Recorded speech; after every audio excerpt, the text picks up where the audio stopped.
And welcome everybody to the MiSec Jackson. Tonight we have rounds of lightning talk, so it should be entertaining. No real announcements coming up. Besides, if you looked at the Converge website, we actually have listed off both of our keynote speakers. So we have Lee Holmes and Marcelo, and I forgot his last name. That's bad. But check that out. We'll have more information posting up soon about the other events and workshops that we'll be hosting for Converge in 2019. Otherwise, I don't know. Does anyone else have any other announcements, information? What do you got? It's Courtney's last show. It's Courtney's last show. No pressure. Well, fine. With that, I turn over to Courtney. Thanks. I could just leave this here, right? Yeah. While I... If it breaks, we lose audio forever. We all cry. So dramatic. Okay. That's good? Okay. So hi everyone. I don't know everybody in here, but my name's Courtney. I'm a senior consultant at Deloitte, and I've been working throughout various cyber projects with consumers for the past couple of years. And as it's been stated a couple of times now, my contract's ending, so I'm actually leaving next week, and this will be my last talk for a while.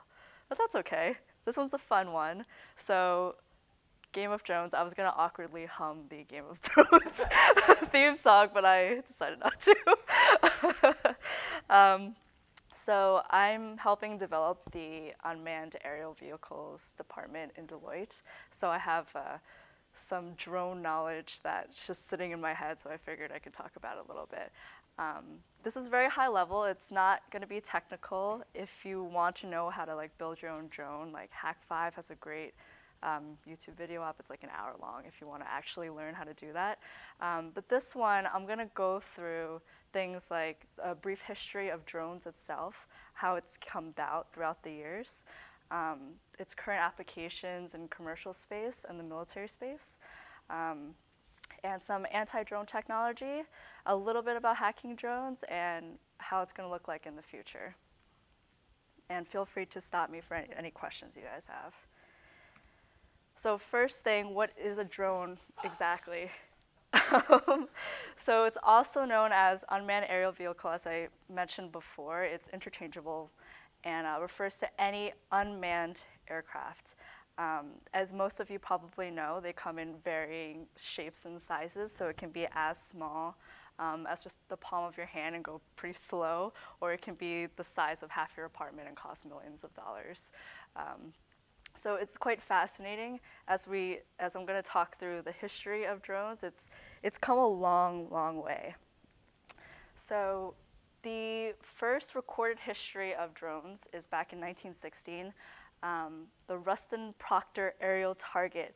From what I remember, it was made by this Englishman for World War I back in the day, and it was made for combat. And this is, 1916 is, the Wright brothers created the first airplane in the early 20th century, 19-something.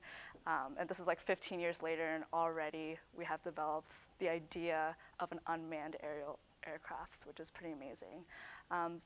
So the idea was developed then. I read it was based off of some sketches from Nikola Tesla, which I'm not surprised about, but I never saw combat.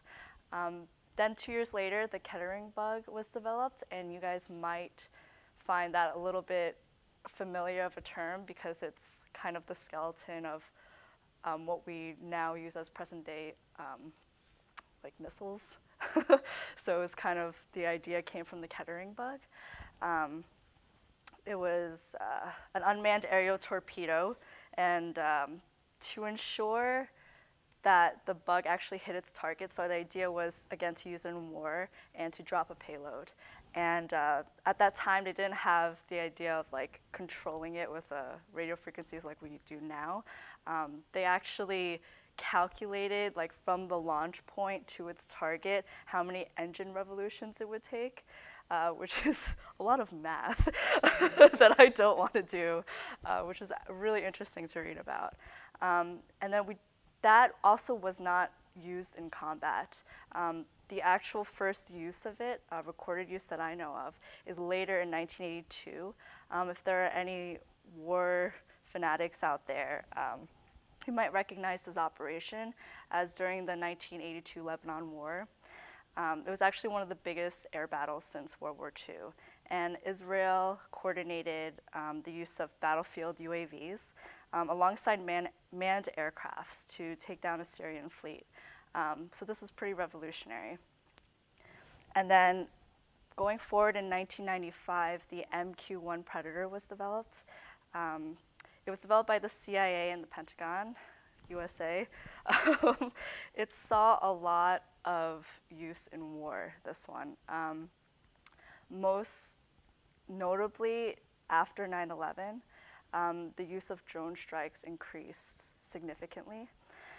So it saw war in Afghanistan, Pakistan, and a bunch of other places. It was really the first multi-mission, medium altitude, long endurance, remotely controlled aircraft. And it was used for intelligence gathering purposes and for drone strikes. And this, again, was revolutionary because it had the use of infrared cameras, infrared sensors, cameras, video streaming, which wasn't used before. And in 2006, going into the commercial space a little bit, the Federal Aviation Administration issues its first commercial drone permit. This really wasn't that long ago, so back in 2006. Earlier this year, in January, they just hit over 1 million drone permits. So you can see how fast this has increased over the years. In 2010, Parrot, which I think is a French company, developed the first ready-to-fly drone controlled by a smartphone.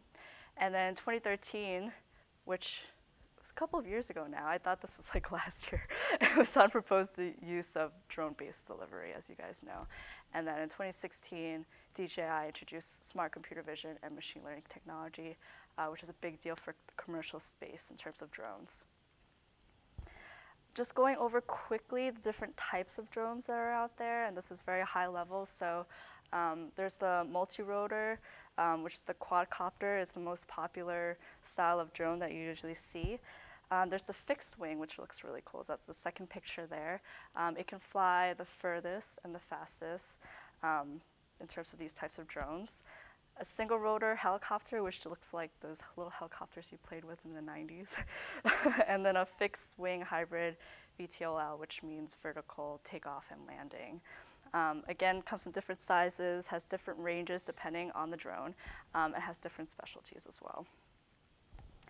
So again, going back to military applications, it's hard not to talk about drones without talking about how it's been used in the military over the years. Just back in last year, again, significant increase in use of drone strikes in the Trump administration. Obama definitely invested a lot of money in it, but Trump has really increased the use of the strikes. Also development of drone swarms. As you can imagine, it's a bunch of tiny drones essentially who have a hive mind and are used to take down other drones. Micro drones and building of drone ability to launch air-to-air missiles, which is pretty impressive. And then overseas, you can see an increased investment by China. It seems that, like, in the sense of warfare, you have to talk about drones now. We also found the past couple of years that ISIS has a formal system for managing drone operations. And even South Korea, when they prepared for the Olympics this year, they simulated a drone attack on the stadium.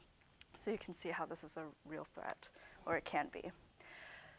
Just some commercial applications to line things up a little bit.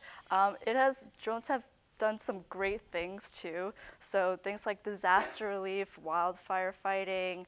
Other companies use it to inspect pipelines. They use it to provide some cellular service for Puerto Rico during the disaster. Also, the kid down the street could use it on YouTube for photography, videography. Hollywood will use it for films. And criminals have also started to use it for drug transport, most notably from Mexico to the US. And the picture you see there is a homemade drone that had too much cocaine on it and then crashed. Yes. It's also been used in a jailbreak situation. So there's this guy in a maximum security prison, and then his friend used a small drone off the shelf. You can get it at Walmart, and pretty much got him wire cutters so he can cut through the fence, and he actually escaped. Eventually caught, but still pretty impressive. And you can see there's some other unique uses of drones here. I'm trying to go a little bit faster. So anti-drone technology, there's a lot here, but I say quote unquote technology. The most effective so far is, or the most entertaining in my mind is the Skywall 100, for instance, which is a literal bazooka that you just shoot a net to capture a drone. Obviously, there are other better ways using, blocking the signal, for instance. These are all, commercial drones are on like 2.4, 5.8 gigahertz frequencies, so it's very easy to jam. And then guard from above is a very interesting one. They used eagles. They trained eagles in Denmark to capture drones. Yes way, and I think it was this past year or last year, they're like, wait, this is probably not that good of an idea. But people love talking about it because it was so strange. Hacking drones, I mean, I'm not going to go too much into this. It's not different from any other type of communication. It's literally like most are just Wi-Fi communication. Just going over here, lack of encryption. They don't support, most of them don't support software updates. No use of certificates, key management, insecure hardware, software. I mean, you guys can think of ways to hack it just from knowing that, right? These are not developed with security in mind for commercial ones. And obviously, use of malware.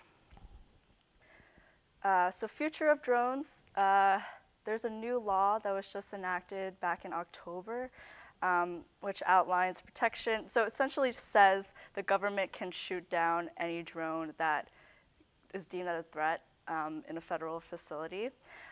Before this is important because before this they were not allowed to because of old wiretap laws where they couldn't intercept communications without a warrant. So with this signed, they can actually shoot down drones.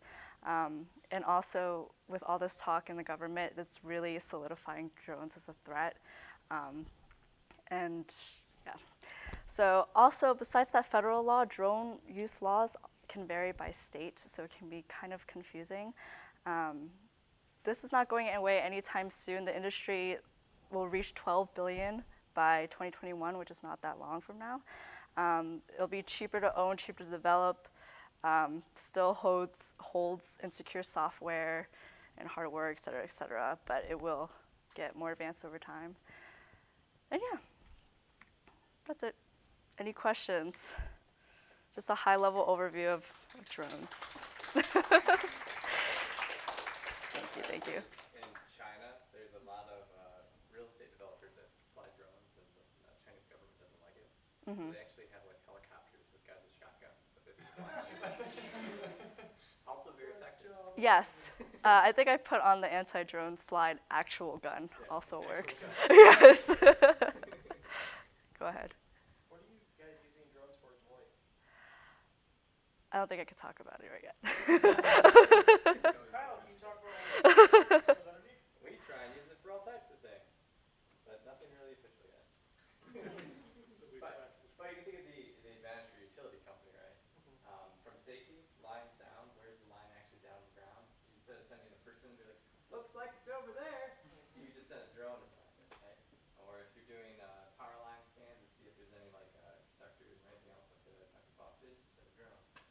There's a lot of uses that we would have. Inspections of windmills as well. So Yeah. lots and lots of good stuff. Yeah. Exciting stuff. Thanks, guys. If there are no more questions. It's Leah. Leah's up next.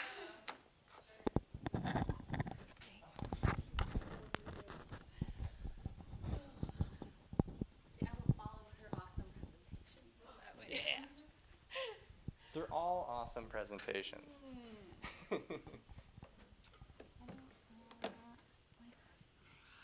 Yeah, sorry. It's a tiny table. I know, my laptop doesn't really fit. You can't. I'd say that lip. You could just put on the lid. It's not gonna mess that thing up. Nah, I shouldn't. Hold No, on. it's just gonna slide away. Yeah, though, so then never my mind. laptop will just go crashing to the ground. But I can set this thing up here though, right? Maybe. Maybe. Yeah, it Yeah, looks like that's it. okay. I mean, Alright. I don't care if it goes crashing to the ground. I kind of care about that a lot. Yeah. Oh, I left my mouse over there. I gotta get it.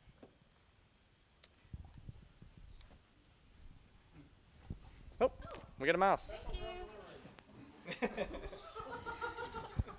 Careful.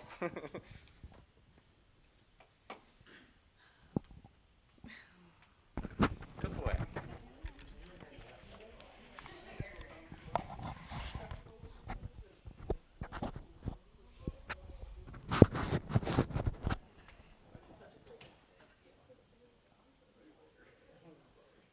That would actually be a good top. Yeah, the boxer.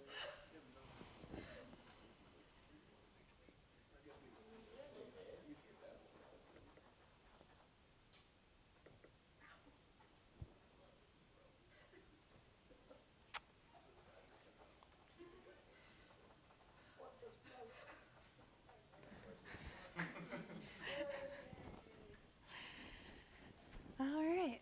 Hi, I'm Leah, the other Leah. So what the Splunk? It's about my crash course in Splunk. There we go.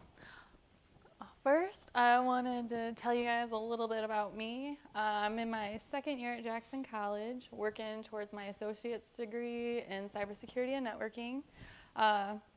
I will be participating in the CCDC in February, which is how and why I got started using this awesome thing called Splunk. I'm also a mother of two, which keeps me quite busy with them being 7 and 8 and always on the go. They're super proud of me for the leap I took into this InfoSec journey. I consider myself a total noob. I am just 1 week into my journey with Splunk, and I'm excited to dig deeper into what Splunk can do because I can see how powerful it can be. I know that I have just scratched the surface on all the possibilities there are. I also wanted to give a little bit of credit to Thomas Henson at Henson_TM. Those are the videos that I've been watching to get my education on Splunk, and they're easy to understand with great analogies and great examples. Yes, and then also Splunk Answers. It's a great resource. You can search the forum for answers or follow guidelines in the Splunk Answers user manual to ask questions to Splunk experts.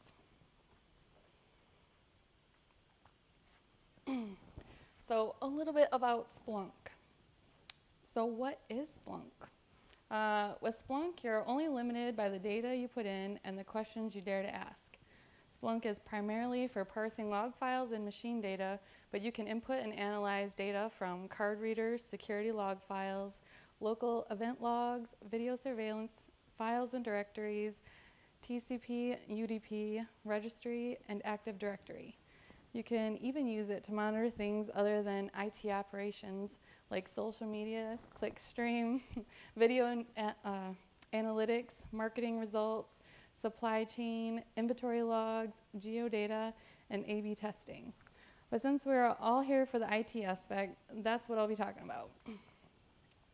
Splunk gives you new insights from your data. It does this by the way you can search and filter data. When you do this, you can start to see patterns that will help you detect fraud, outside threats, data breaches, and insider threats. With Splunk, you can visualize your filtered and parsed data using graphs and charts that are easy to read and understand. And it's easy to get started using Splunk. All you need to do to get started is a basic understanding of Windows administration, basic Linux administration, and a Windows environment. Splunk has 3 varieties: Enterprise, which is a full feature set, Splunk Cloud, which is a full version but more as a service, and then Lite, which is built for small IT shops. The free version allows 500 megabytes of data to be captured per day. Oh, how'd I go backwards?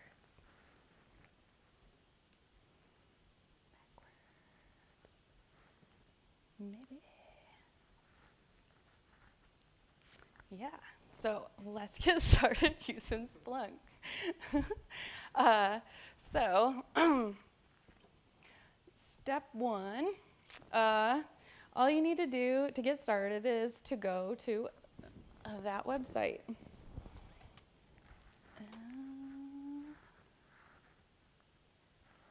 Which looks like this. Oh, I have to like escape it. Yes. We'll just close it completely. There, yay. Okay. So this is what it looks like when you go to download Splunk. All you have to do is fill in that information. They just want your first name, last name, firstborn child, all those things.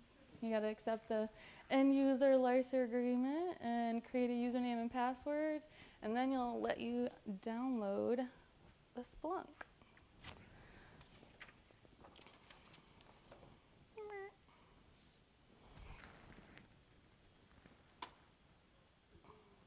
Yeah. So once you get it downloaded, it'll just be a nice little thing in your start menu. You click it, and then you'll enter your username and password you created when you downloaded it. What's your password? Oh. It's a super secret. So let's see. Okay, now that we're logged in, let's add some data so we have something to look at. Oh my gosh. This is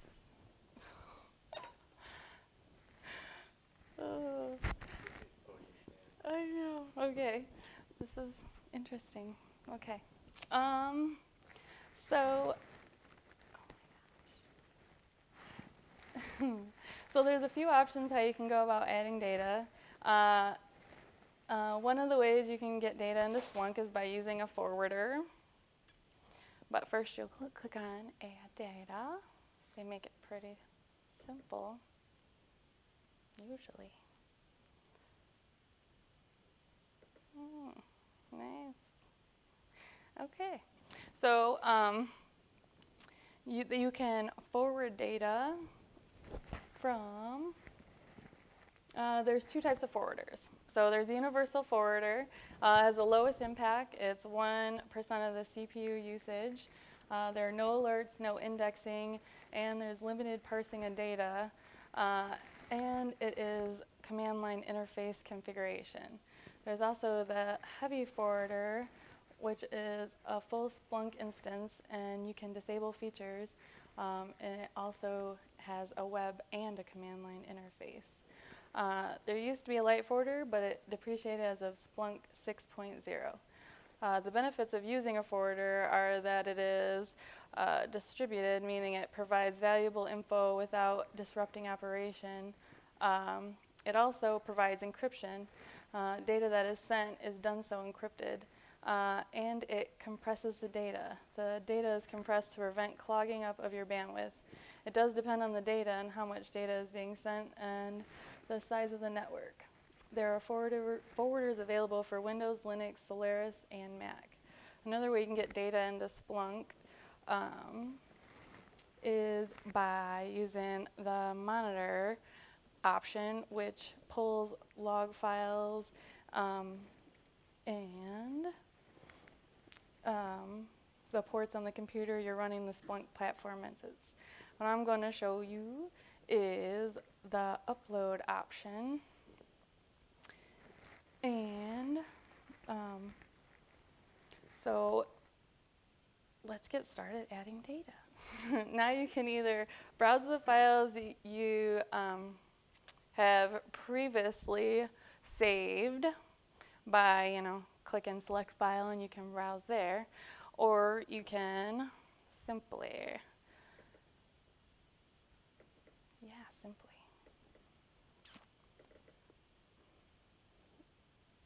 you can just drag and drop them in there. And then you just next, and a next, and a review, and a submit, And then you can start searching your data. Okay, so to analyze data that you have already input into your Splunk, go to search and reporting, which is right here. But this is what it looks like when the data comes up. And you can see it's got all this handy dandy info right there, and it comes up. So we'll go to ones I've already put in here so I can know what's in there.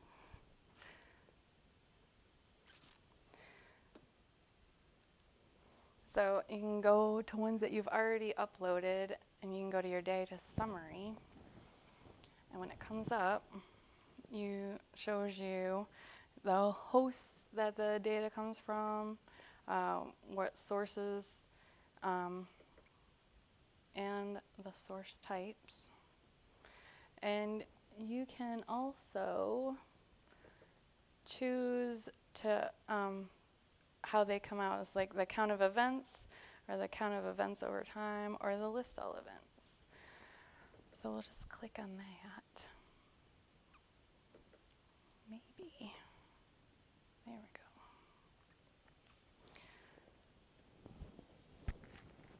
go. Okay, so here you can see there's already a visual representation of the data.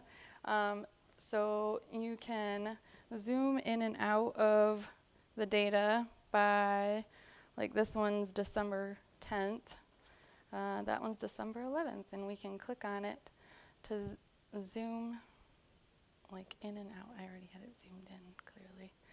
So, but there's all of the dates of data that are entered in. And Splunk uses SPL, which is Splunk Processing Language, is its very own proprietary language for its queries, which are up here.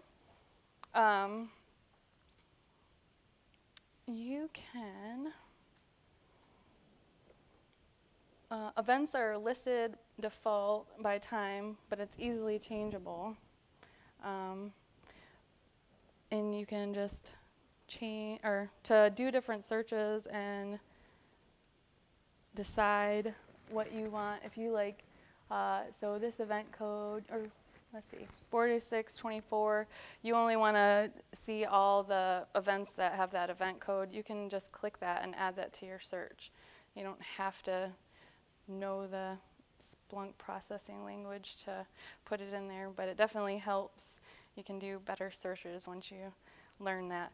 So once I clicked that and added it to the search, all the event logs that contain that event code are only shown. So I'm going to back it up a little bit. We'll take that out of there.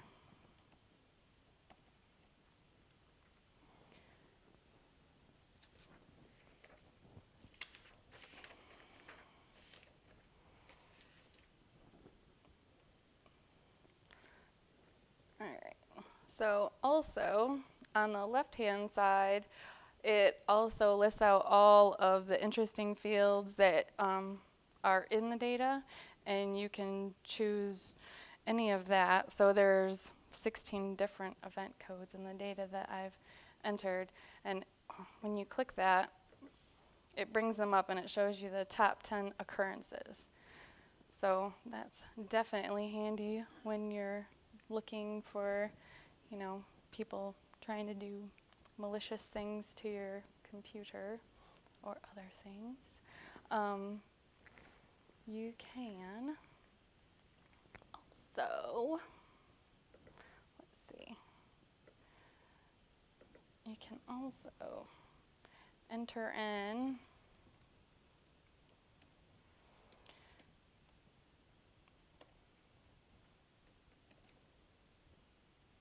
so if you do the pipe command and dedupe and whatever field you would like to dedupe, which that does is shows only it unique. It brings them up all as unique. Shows you each unique event code. So instead of listing every single one that's 4672 or 4624, you get to view all of the event codes that are there. So let's see. I wanted to search the event code. It's 4624.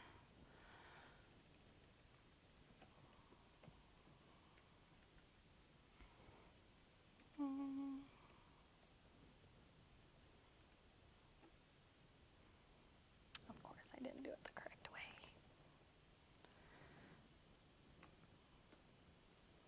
So like I said, I've been doing this a week, so it's a work in progress.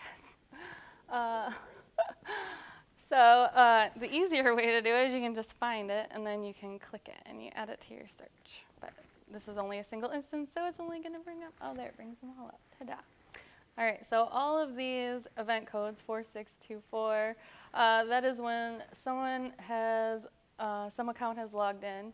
The impact to security could be that an attacker authenticated to the endpoint. The activity that was detected was accounts, or is what accounts did and what accounts at what time are normal. Oh wait, what accounts did and what accounts at what times are normal. Yes, okay. So you can, with Splunk, you can see patterns. Because over time, with all of the data, you can see what is normal for a user, and you can see what is abnormal for a user, and you can detect when something is unusual. So the last thing I'm going to tell you about is alerts, which are super handy dandy. You can set up an alert in two ways. They're real-time or scheduled as a cron job to quickly notify the right people. To do this, you go to Save As, whatever your search is. So if I wanted to have an alert for that, I could do that.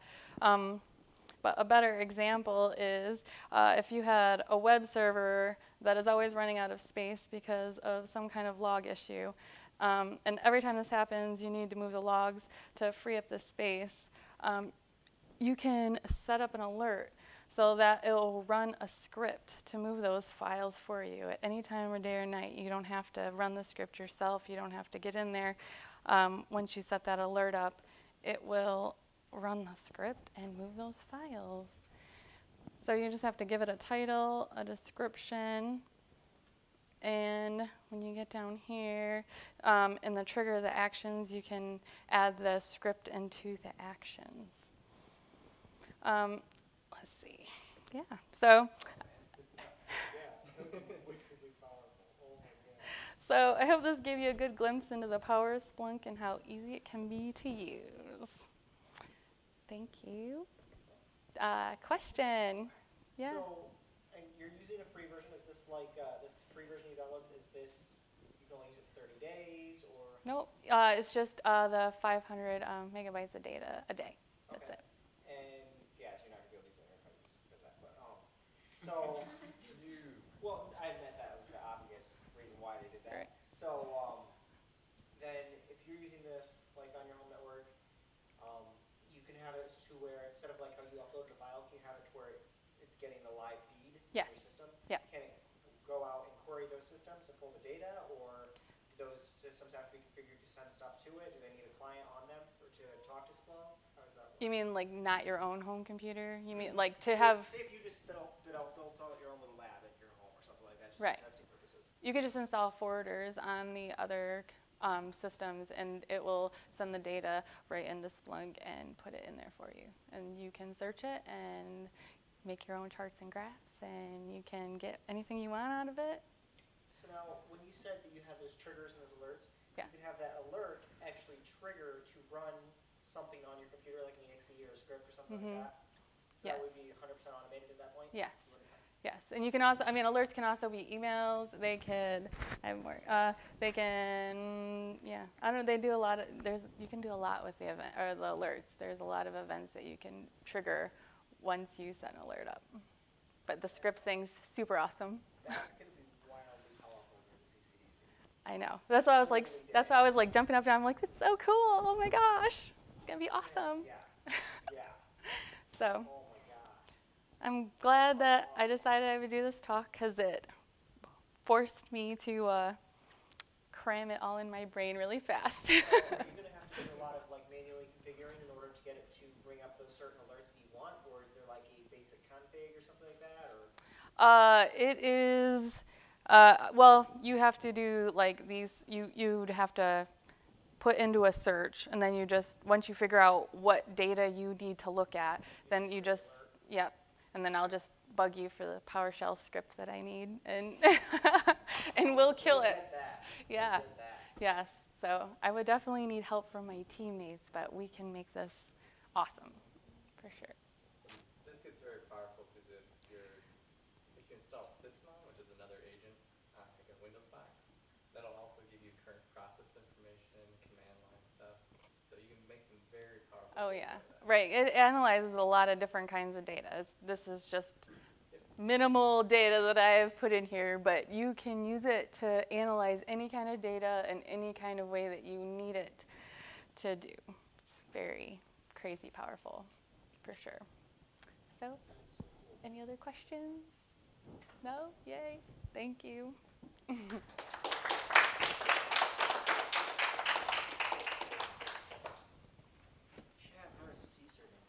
do that so everybody. Take your mic here. Oh, right. The trick is this thing picks up awesome, but like the transfer between people's like. If I got like multiple mics and then just like pre-wired people up ahead of time.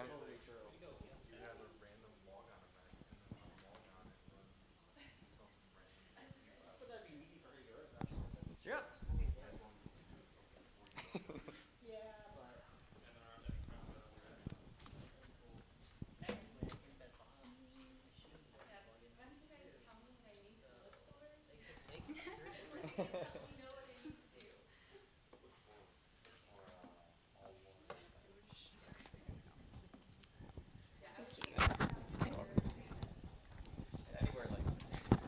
Yeah.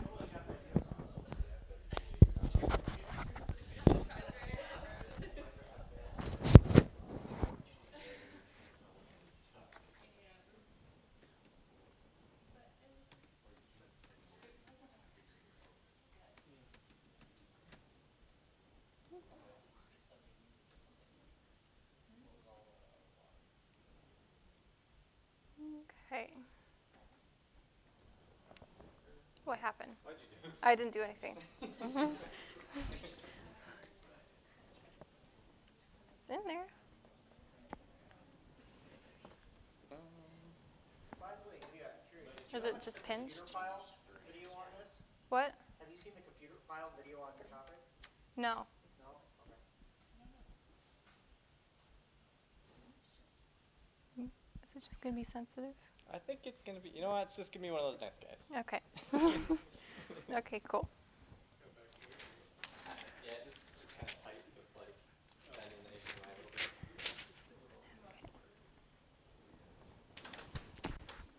little bit. Okay, all set? Cool. Cool. All right. Hi, guys. My name is Leah. I am the other Leah. Actually, both of us go to the same school for the same degree, and she's wearing the same t-shirt I wore at my last talk. So I think she's going to kill me and replace me here soon. So you might not see me next month at MiSec. My talk is...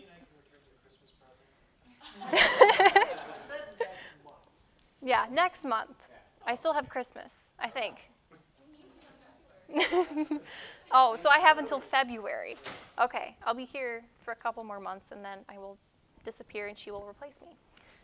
Moving on, my talk is about Spectre, and I just called this Death by CPUs because I felt like this was, everybody thinks this is just a really bad vulnerability. So, quick introduction, my name is Leah. I'm a technical support specialist at the American One Credit Union. I started like 4 weeks ago.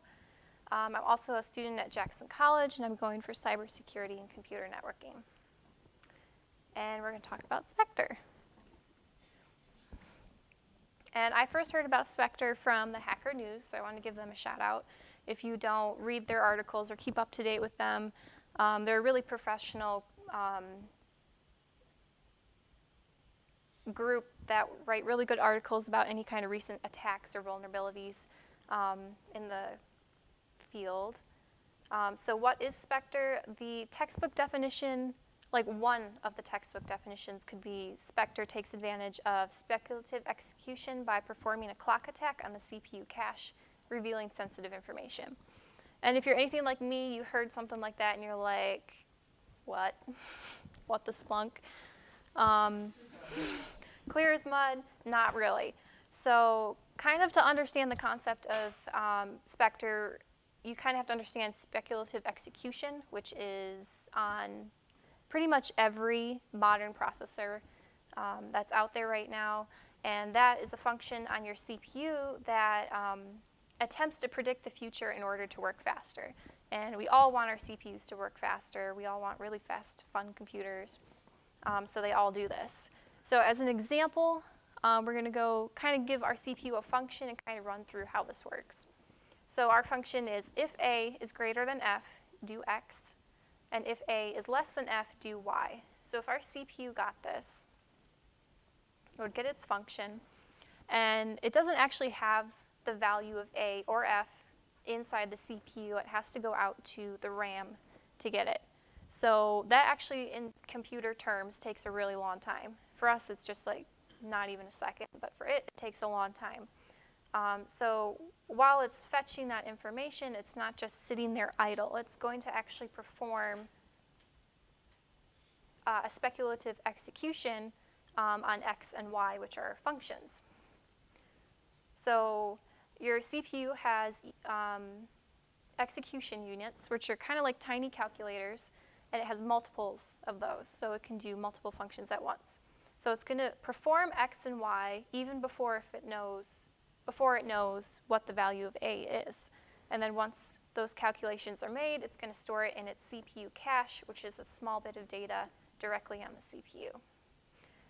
And then once the RAM sends back the information for A, it knows whether it needs X or Y, and then sends that data up to the program or browser that requested the information in the first place. So we'll go back to the definition again. Spectre takes advantage of speculative execution by performing a clock attack on the CPU cache, revealing sensitive information. So after understanding speculative execution and what the CPU cache is, it kind of helped me understand what Spectre is and how it works. Is there any questions about that piece before we move on to actual Spectre? Nope, good, okay. So Spectre,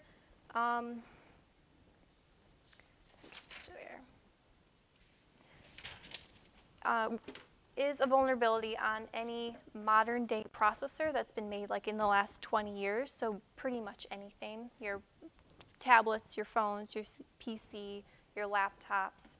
And like with all my reading, I kind of came across a few quotes I really liked. So this one, even code that is formally secure as written turns out to be vulnerable because the assumptions underlying the security processes built into the code and into the computer programming have turned out to be false. So what we used to know as being secure best practices actually isn't anymore. And then Spectre allows an attacker to trick error-free programs which follow best practices into leaking their secrets. So basically, even when you've thought you're perfect or that you've finally got it down, you're not anymore, which is kind of sad and doesn't give me any warm, fuzzy feelings at all. So how does it work? Spectre first inserts a bit of code, either from like a malicious website or a program, and sends that code to the CPU. So in this example, we have a little bit of code that says if the first character of your password is equal to S, set that character to a variable called first character. And of course, our CPU doesn't know the value of S, or of the password, So it's going to go to the RAM and grab that. Speculative execution is then going to save that value to the variable and put it in the cache. And then when the CPU knows whether or not this certain program has access to that data, it will either push that information on or just keep it to itself. And which is a good thing. That's what we want our CPUs to do. We don't want to send it the data that it shouldn't have out. And then the second part is kind of where Spectre gets sneaky. So it sent that code, it made the request. It doesn't have that information, but it's going to request that bit of code or that character one more time. And this time, it still doesn't have access to it, but it's going to do a time request on it, and it's going to time how long it takes the CPU to grab that data. And the CPU isn't going to do any extra work to grab it. It's going to take the path of least resistance. So if it's in the RAM, it's going to grab it from the RAM. If it's from the CPU cache, it's going to grab it from the CPU cache. And Spectre knows that if the function was true, if password does equal S, then S is in the CPU cache. So when it times that, it's going to say, well, if it takes a long time, I know it grabbed it from RAM, and therefore that character was not S. But if it only takes a short time, then it knows that it is S, which is how it can grab strings like your passwords, usernames, anything that's actually looking for. And that was the end of my very short presentation. Do I have any questions?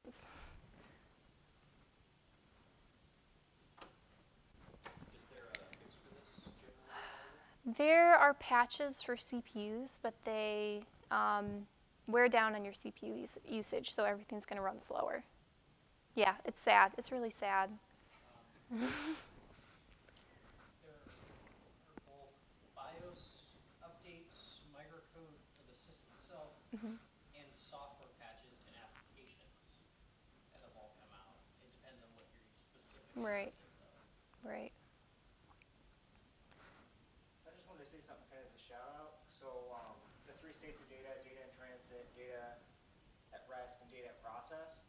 You know, you can secure your data when it's at rest, you can encrypt it. You can secure your data when it's in transit, you can encrypt it. When data is in process, that's in the CPU, it has to be unencrypted.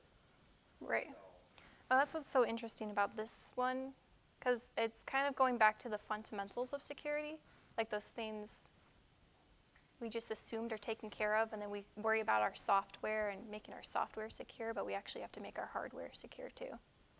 Yeah. and then the whole process where it goes, when it tries to intelligently predict what the next piece of data is going to be, essentially use more processing power of what you already have, the hyper-threading. I'm curious to see what the effects are on some of the older AMD CPUs that don't have hyper-threading. So like Pile Driver, Bulldozer, and then like some of the older F1 X4s, some of the old early Gen APUs and stuff like that. Curious on how, did you happen to see anything on that? as far No, I as didn't. how I it's haven't going? gotten that deep yet. Okay. Yeah. Sorry if I missed this because I missed like the first couple of slides, but this ticket's changed Meltdown and Spectre. I didn't look into Meltdown too much. From what I read, it would always say that Meltdown was simpler. So like I was focusing on Spectre because it was more complicated. So once you understand Spectre, you're going to understand Meltdown, but they're both very similar. Yeah.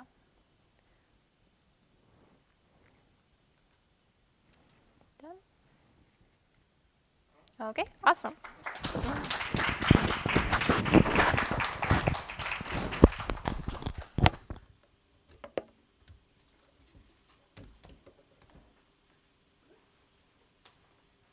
This last Joker is going to go up here.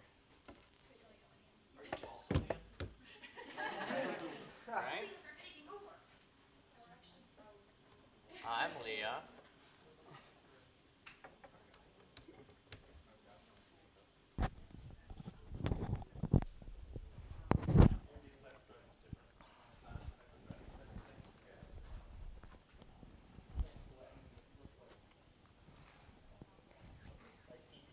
All right.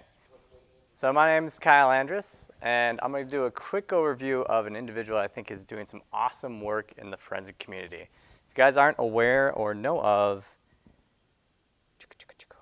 Eric Zimmerman, he's a very talented developer in our community. Check out and keep an eye on his Twitter account because he does updates all the time. And so what he's done is he's kind of on his own to learn these artifacts and forensics. He's actually written a lot of his own parsers for pretty much everything under the sun. One of the best and most powerful ones actually is the Registry Explorer, which I currently have a resolution problem on my machine, so don't worry about me. But if you've ever wanted to look at a registry hive, so how many people here know what a registry hive is in general? And so in Windows, you have a couple of different types of registry hives. You've got, and they're all used for kind of a similar purpose, which is keeping track of like settings, configurations, things like that. So in Windows, you have an operations configuration file or a hive that'll keep all the values for like your Windows operating system, what's configured where, how much, you know. But a unique one that's in Windows for users is you can think of this one called the ntuser.dat. So if you are in your profile and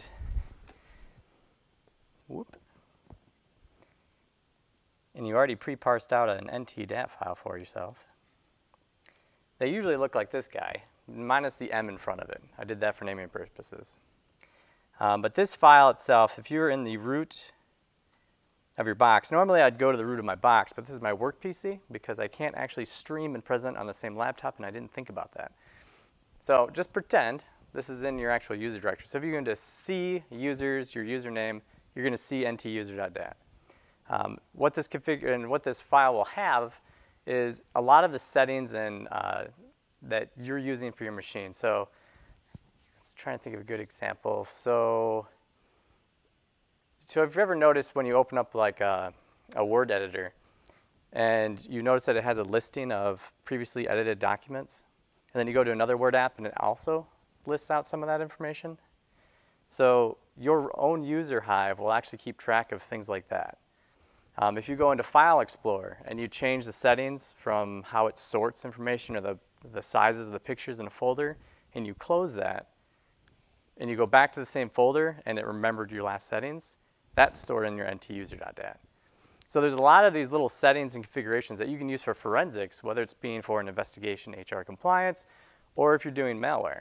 So if malware executed as the user and was doing certain actions, some of that will be logged in here. So it's good to have a good tool that you can basically grab these ntuser.dats, these hives, and you can put them into a parser like this or into an explorer. I'm just curious, just because I don't remember, isn't that where all your commands you enter into the terminal, aren't they all saved there? No. No? If you're in cmd.exe or PowerShell.exe, you'll actually see a conhost.exe for the most part. That's a process that's running that'll keep your running history. But if you're in the start, run, you know that listing of run options, that gets stored in your registry hive. So typed URLs is another one. A lot of good stuff in there. So what's cool about this tool is if you go into File, or how many people here use regedit? It is like the Windows default registry edit tool. It's really simplistic and it doesn't give you a lot of information. So if I take this registry hive, all I have to do is drag and drop it. And I actually have, I can very easily browse this registry.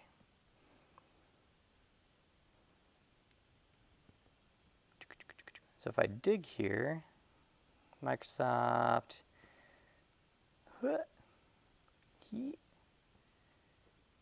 Windows, some current version. This is crazy. If none of you have seen Windows Registry, what I'm doing is probably you think I'm just crazy, just drilling down into random folders. But this is a very common location for some really cool artifacts. If you dig deep enough in your the ntuser.dat, you have an interesting key called Explorer. And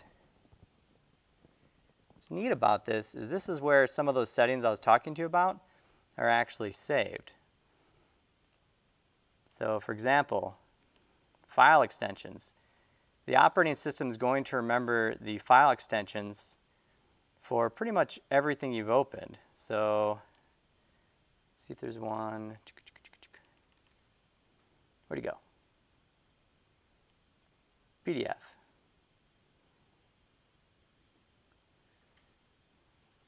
So yeah, sorry for the tiny, tiny font. Maybe that's not a great one. Bam. All right. So it'll remember some of those file extensions, things like that. But not to get too deep into the forensics, because I don't want to have this be like a forensic talk on that, but more of a quick showing of some of these tools that he wrote up. Another neat thing that you don't see in regedit that you see in this tool is in the registry, one of the neat things that it actually keeps is, see these keys over here, when they're edited or open, they actually have a timestamp on them. So you can use that in forensics. For example, if you go to one of these, and let's say that they opened up a Word document, but you don't know what time, and that was the last Word document they opened before they turned off the machine, right? Well, this path there, this key is going to be updated with the value over on the other side, saying that no, the last document opened was this doc file. And that timestamp is going to update on this key. So then you can have an idea or another place to grab a timestamp. So just kind of useful stuff like that. Some other cool things in, I don't know, I have a good example of this. But this Reg Explorer will also show you deleted files or deleted registry keys. Because the registry itself is its own little like database file system, if you can think of it that way. So if you go in here and you delete some of these keys out, they're not actually deleted, they're like unallocated, right? This tool will actually show those to you and you can recover them. Very useful for malware too. Sometimes malware likes to hide inside your user's ntuser.dat. Why? Because you don't need admin rights, and it's a great persistent location. So just a really neat tool to play with. You can drag and drop multiple registry hives in here at the same time. Just very, very powerful with what you can do. On top of that, oops. There's also a variety of plugins he's written for the registry that will then parse out some of these artifacts that we're talking about. So he updates this a lot. And what I mean a lot, now I just opened this page not too long ago, and we've already got updates from like 8 hours ago. And there's a lot of different tools. And the cool part is, so he has that GUI, which is awesome, but he also has a fully command line one too. So you can do a lot of the same functionality, but from the command line. So I'll give you some examples of some of the other tools. Are you guys familiar with prefetch files? Windows 8, Windows 10. So in order to kind of like commonly used applications that you run, to make sure they kind of load faster the next time that you run them, Windows kind of saves certain information about them to help load them faster. If you go into C, Windows, prefetch, you'll find all these prefetch files. They're going to have a weird name like this, right? And this will give you a ton of information about that particular execution. So scroll back up this stuff. All right. So we can see like when this was created on, its last modified date, the actual executable name, its hash, the volume of the file system it was on. These are all very useful items when you're kind of digging around forensics-wise. I also see that this is getting cut off. That's what happens when you use a weird resolution, my friends. But you also notice that was pretty quick. Another interesting one to try running is in Windows link files, right? Shortcut files. How much data do you think is actually stored in those things? It should just be like a link to the executable that you want to go to, right? Well, there's actually a lot more there than you may think. In particular, it actually records machine ID, the name, MAC address, and it'll keep the creation date of two things. It'll keep the creation date of when the shortcut file was made, and also the creation date or the MAC time of the file itself on disk. Again, really cool timestamps to keep in mind and to have, and this tool can parse it out for you very quickly. Also giving you the full path and the serial number of that drive, and telling you kind of like a basic information about it. It's a hard drive or things like that. Again, these are all free tools, and you can automate this because they're also command line versions. You also have a lot of options for outputs as well.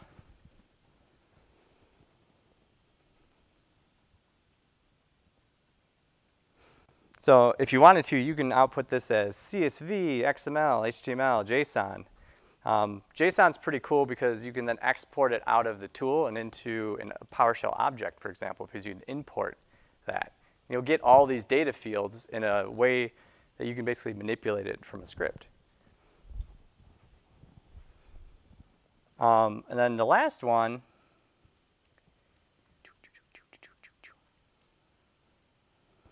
so if you've ever had to, another very, so usually when we do, we jump into a case, there's a couple of things that you first grab off of the machine. So if the machine's on, you want to grab a copy of memory. The next best thing after that is usually grabbing a copy of what they call the MFT file. And the hyperfill.sys file, which is actually a copy of memory as well. So just kind of useful stuff. But this MFT file, on the other hand, is for the NTFS operating system. That's what's keeping track of every single file on your system. So if you create a new file, the MFT record is going to be updated and have the location of that file where you can find it on the disk. And so it's very common that you want a parser to use this. And I've used other MFT parsers from the internet, and they can take forever to complete. And the tool that Eric's written is actually super fast. And in comparison, it's already done. Literally, I've opened up some that took like 20 minutes. And because you usually are opening up an MFT file very quickly because you know that a piece of malware hit disk, and you want to try and investigate it. Maybe you had a link file that you opened up, parsed out, saw that the name of the file, and you're like, hey, is it still here? Another interesting piece about MFT files is they not only like have the location of the file on disk, but if they're small enough, you'll actually have the file itself stored in the MFT file as well. So if it's a very small file, you might be able to recover it. And to give you an idea what that data looks like, because Excel runs the world, right? So I exported this guy out. So if we just take, and we've got what, bajillion records? Yep, like a bajillion records here. Of course it's not gonna. Hit. Right? Tons of records. But from this point, we could do something like, okay, let's filter on a file extension of your choice. Oh, wait, hold on. Get off there.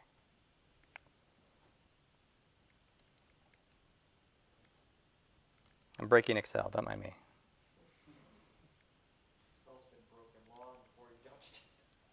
Yeah. So let's just look for, I don't know, EXEs.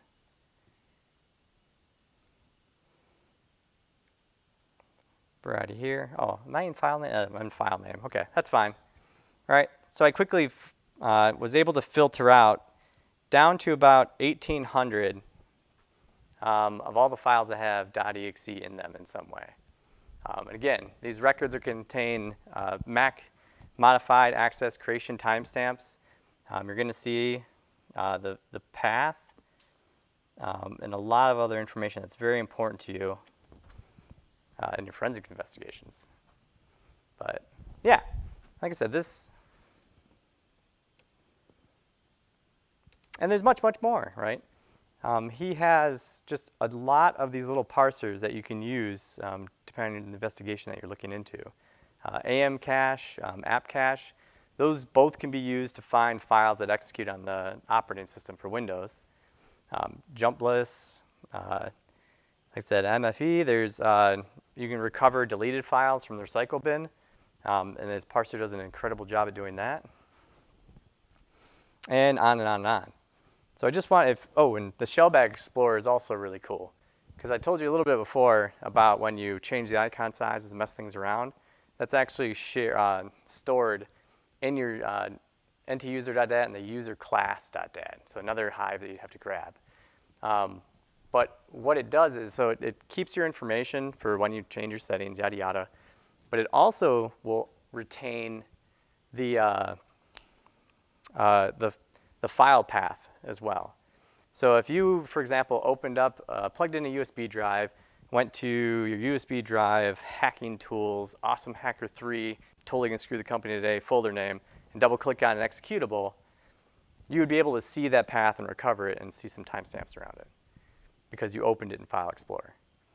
And you can do a lot more of that. Many times in cases where you're dealing with people stealing things or taking things, USB drives, other options, the Shellbags is an awesome place to go to look for kind of what they did.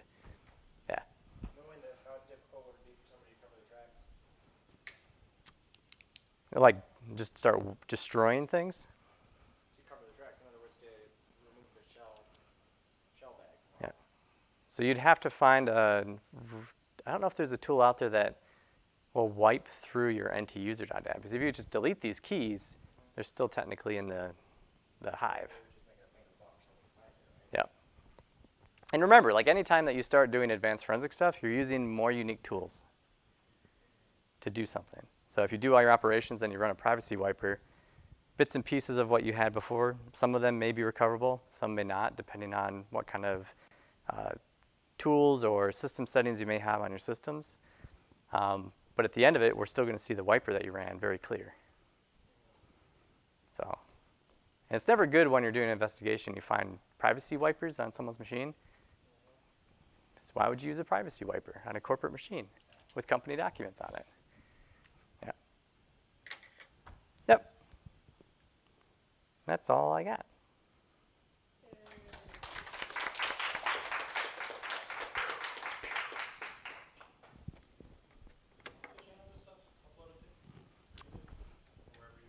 MiSec group.